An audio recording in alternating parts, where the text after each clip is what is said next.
there are now all these little communities of men who have just bailed out, and we're about to have like a potential population collapse because no one's mating. But like, there's the herbivore men in China.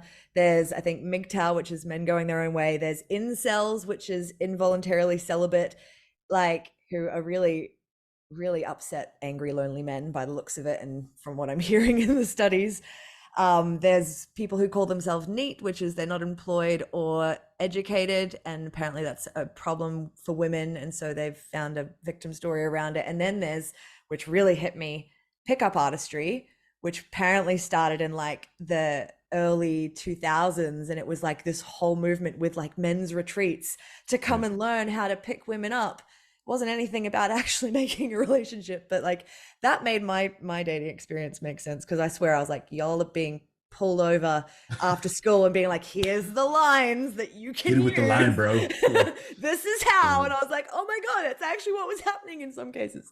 oh, But then also, you've driven women to become these things, but women are also naturally hypergamous. Like, it's like evolutionary programming that they'll only date across and up, because they need, like, on a hormonal level, it's not even conscious, protection, because they safety. might have to birth and raise children.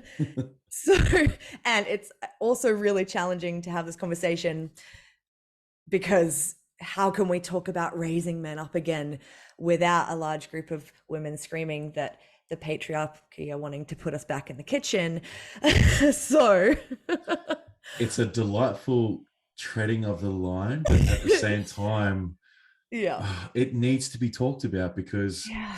if no one talks about it, then nothing fucking changes. And Yeah. I've always been like, especially having my own podcast, I've always sort of, I've towed the line of a few different subjects, but this subject in itself, Mm, I'm very, very passionate about. yeah. And I had no idea that there was different groups of men now. I Like only just that's, learned this in the last few weeks. I was I like, had heard of incels, so I had heard of that come up through TikTok and stuff. And to mm. be honest, TikTok's actually been a great learning place for me Same. because my algorithm is all about that stuff. And Mm, it first came about when Andrew Tate came into the game, mm. and he really started challenging the He hell mixed out of things people. up. Yeah. Oh yeah, and again, I don't know whether he was placed in there by the system or whatever the go is, Yeah. but I think he had a lot of great points, and I believe some of the Mm, things that were said, and or whether they're true or not, were pretty rough too. So yeah. it's knowing that yes, there's a this and that side, but Mm, I can see exactly what you're saying, Kat, is that there's a big issue going on right now yeah. with a lot of men that just don't know how to be fucking men. And it's really sad because, like you said, that population collapse is actually much more detrimental than people believe. Yeah. Oh, They want it's to, going to be wild. And they're in our literally, lifetime. they're just like pushing it back as, oh, it's fine, it'll be sweet. Like sperm counts are down to like 0% in some population. And it's like, Yeah. guys, this is an actual fucking problem. Like if we're not having kids, there's no more human We haven't race. been having Like, kids for like a long time too. Like, oh my God. Yeah. And it's mm, like, it's not that it's all men, because men now, like, I've talked to men who are like, I can't even, like, if I smile at a woman, I might get charged with rape.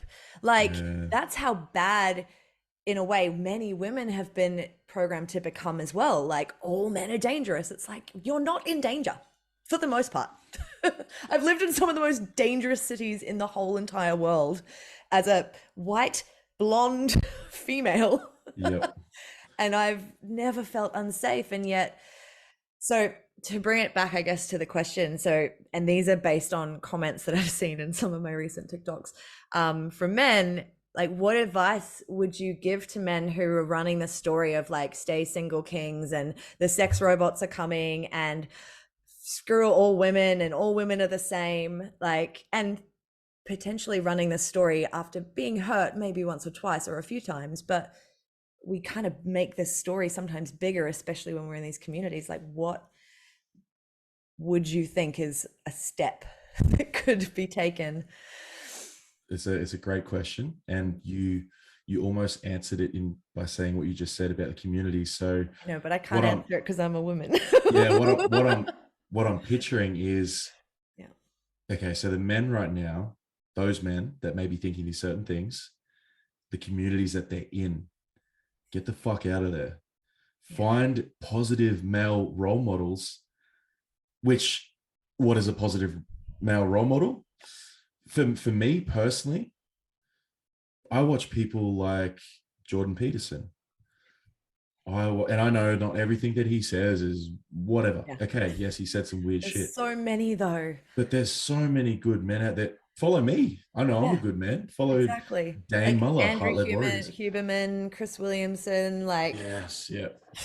there's so many. Like you Andrew start with Huberman's one elite. and Yeah. you'll see so many more. Yeah. And you start to understand the energies within you, and you start to make sense of what is a man? Like, what are we made up of? What are we, not that we're supposed to, but what is it to you that might be perceived by a woman Mm. is the ideal partner?